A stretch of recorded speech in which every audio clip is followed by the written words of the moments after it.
بہرحال جب حضرت موسیٰ کو اب اللہ تعالیٰ نے طلب کیا 40 دن کے لیے کوہ طور پر، اس کو ہم چلا بھی کہہ سکتے ہیں، 40 روز کی اللہ تعالیٰ نے ان سے ریاضت کروائی، مشقت، روزہ اور یہ کہ عبادت اور ذکر الہی، اس کے بعد انہیں اللہ نے تورات عطا فرما دی۔ تو اسی طریقے سے وہاں 40 دن کا معاملہ ہوا حضرت موسیٰ علیہ السلام کے ساتھ۔ اس کے بعد الواح دے دی گئیں، جو پتھر کی تختیاں تھیں، ان کے اوپر جو احکام عشرہ ہیں، دی 10 کمانڈمنٹس، جو بنیاد ہے۔ جیسے میں نے کہا کہ سورہ بقرہ جو ہے شریعت محمدی کی اساس ہے، تو شریعت موسوی کی اساس وہ 10 کمانڈمنٹس ہیں، جو کہ پتھر کی سلوں پر لکھی ہوئی دی گئی ہیں حضرت موسیٰ علیہ السلام کو کوہ طور پر۔ اب پیچھے کیا ہوا؟ حضرت موسیٰ کی اس غیر حاضری میں سامری کو موقع مل گیا، اس نے گمراہ کرنے کے لیے ایک شعبدہ دکھایا، اور وہ شعبدہ کیا تھا؟ آل فرعون کے جو زیور وغیرہ ہوتے تھے ان لوگوں کے، وہ ان بنی اسرائیل کے لوگوں کے پاس امانت رکھا کرتے تھے، یعنی انہیں بھی اندازہ یہ تھا یہ اسرائیلی جو ہیں یہ بددیانت نہیں ہے، یہ جو ہے اس کے اندر جو ہے نہیں کریں گے کوئی خیانت، خائن نہیں۔ بہرحال چونکہ حضرت ابراہیم کی اولاد تھے، حضرت یعقوب کی اولاد تھے، تو چاہے اور ان میں خرابیاں آ گئی ہوں گی، لیکن یہ کہ یہ اندازہ انہیں تھا کہ یہ امین لوگ ہوتے ہیں، تو ان کے پاس امانت رکھی ہوئی تھی۔ جب وہ نکلے وہاں سے، وہ ساری چیزیں بھی ساتھ لے کر آ گئے۔ اس کو کہا اس نے سامری نے کہ یہ پھینک دو، کوئی تو نجس ہے، تمہارے لیے جائز نہیں۔ اس حد تک تو بات ٹھیک ہوئی۔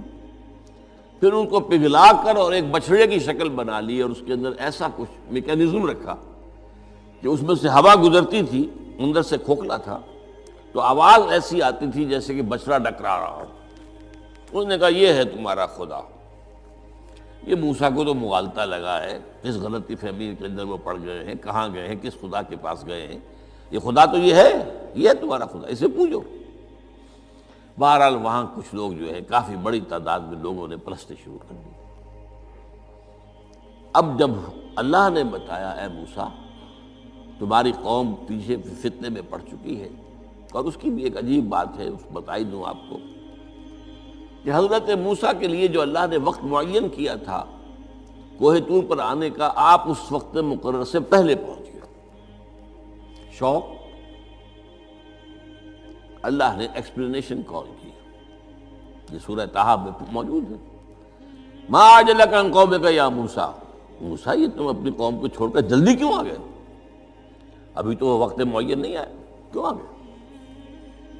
اب حضرت موسیٰ تعجب سے کہتے ہیں کہ مجھے تو شاباش ملنی چاہیے تھی کہ تو میرا شوق دیکھ، میرا اشتیاق دیکھ، اور الٹی جو ہے ایکسپلینیشن کال کرنی پڑ رہی ہے۔ قال عجلت الیک ربی لترضیٰ، پروردگار میں تو جلدی کر کے آیا اس لیے تو راضی ہو جائے کہ تیرے طلب کرنے پر میں وقت معین سے بھی پہلے پہنچ گیا ہوں۔ فرمایا نہیں، یہ اجرت جو ہے یہ ایسی خطا ہے تمہاری کہ تم نے در حقیقت جو یہ غلطی کی ہے اس کی وجہ سے سامری کو موقع مل گیا ہے کہ اس نے تمہاری قوم کو اضلهم السامری، سامری نے گمراہ کر دیا۔ یہ خبر پا کر اب حضرت موسیٰ علیہ السلام جب آئے ہیں واپس اپنی قوم، اس کے لیے جو الفاظ آئے ہیں یہ سورہ اعراف کے اندر ہے۔ فلما رجع موسیٰ الی قومہ غضبان آسفا، یہ غضبان، یہ غضب کی ایک انتہائی شکل ہے۔ اس وزن پر عربی زبان میں جو الفاظ آتے ہیں وہ کسی شے کی شدت کو ظاہر کرتے ہیں۔ انا جوعان، میں بھوک سے مرا جا رہا ہوں۔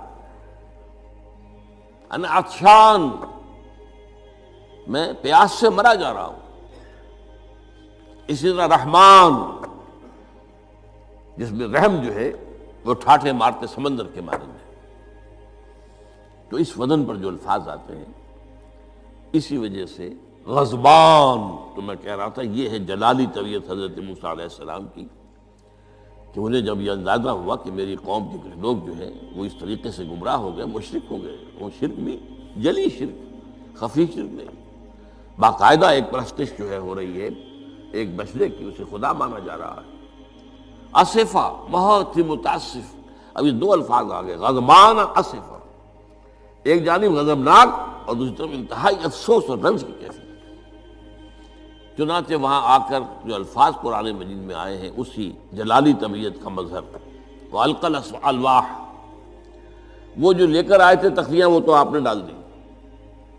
وَأَخَذَ بِرَأْسِ أَخِيهِ يَجُرُّهُ إِلَيْهِ، اپنے بھائی حضرت ہارون کا سر پکڑ کر، بلکہ داڑھی کے بال پکڑ کر اور پیشانی کے بال پکڑ کر گھسیٹا. یہ تم نے کیا کیا؟ میں تمہیں خلیفہ بنا کر گیا تھا یہاں، تمہارے ہوتے ہوئے اور یہ کام ہو گیا. تم کیوں نہ میرے پیچھے آ گئے مجھے بتانے کے لیے؟ بہرحال چونکہ خلیفہ بنا کر گئے تھے، انہیں رہنا تو وہاں تھا، لیکن انہوں نے کہا کہ مجھے اندیشہ یہ ہوا کہ آپ یہ کہیں گے کہ تم نے بنی اسرائیل میں تفرقہ پیدا کر دیا، اس لیے میں نے برداشت کیا. کیا کرنا، روکتا رہا میں، لیکن یہ کہ میں نے ان کے درمیان جو ہے کوئی بہت بڑا قدم نہیں اٹھایا. لیکن بہرحال اس کے بعد جو قدم اٹھایا گیا وہاں پر وہ فیصلہ کیا گیا کہ 12 قبیلوں میں سے ہر قبیلے کے جتنے لوگوں نے یہ شرک کیا ہے اسی قبیلے کے لوگ جو توحید پر قائم رہے ہیں وہ اپنے بھائیوں کو قتل کریں اور ذبح کریں.